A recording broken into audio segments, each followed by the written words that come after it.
বড় ভাই মোহাম্মদ ফিরোজ আহমেদ।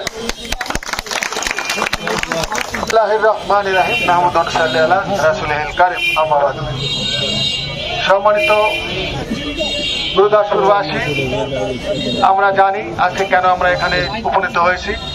আমাদের প্রান্তীয় নেতা জনাব তারেক রহমানের নামে যে সমস্ত পাগল ছাগল কথা বলে, হিসাব নিকাশ করে বলে না, কথা ঠিক কিনা বলে? কথা বলার আগে একটু মায় পেঁয়াজকে হিসাব করে বলাই উচিত, তাই না?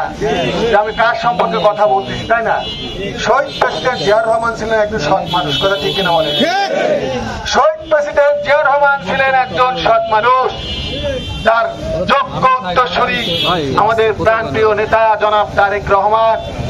উনি যেভাবে নির্যাতিত হয়েছে 17 বছরে, আল্লাহ তাআলা উনাকে হায়াতে দারাজ করেছেন, তাই বাইসে আছে, কথা ঠিক কিনা বলে?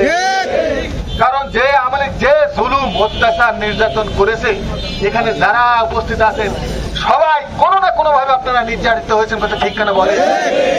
তাই আপনারা কথা বলার আগে একটু হিসাব নিকাশ করে মাঝেকে বলেন, অন্যথায় কি হবে বুঝতে পারছেন কি?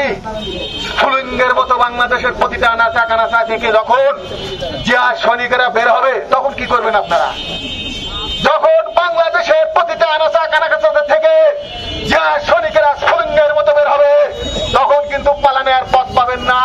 তাই ভাই আপনাদের কাছে অনুরোধ করতে চাই, কোনো কথা বলার আগে অবশ্যই হিসাব নিকাশ করে বলাটাই ভালো। কিন্তু আর আমরা আবারও স্মরণ করি সেই শহীদ যোদ্ধাদের, 5ই আগস্টের এই যারা যোদ্ধার নেতৃত্ব দিচ্ছে, যারা রাজপথে বুকের তাজা রক্ত ঢেলে দিচ্ছে, ছাত্র জনতা, আমরা অবশ্যই কৃতজ্ঞ হব না।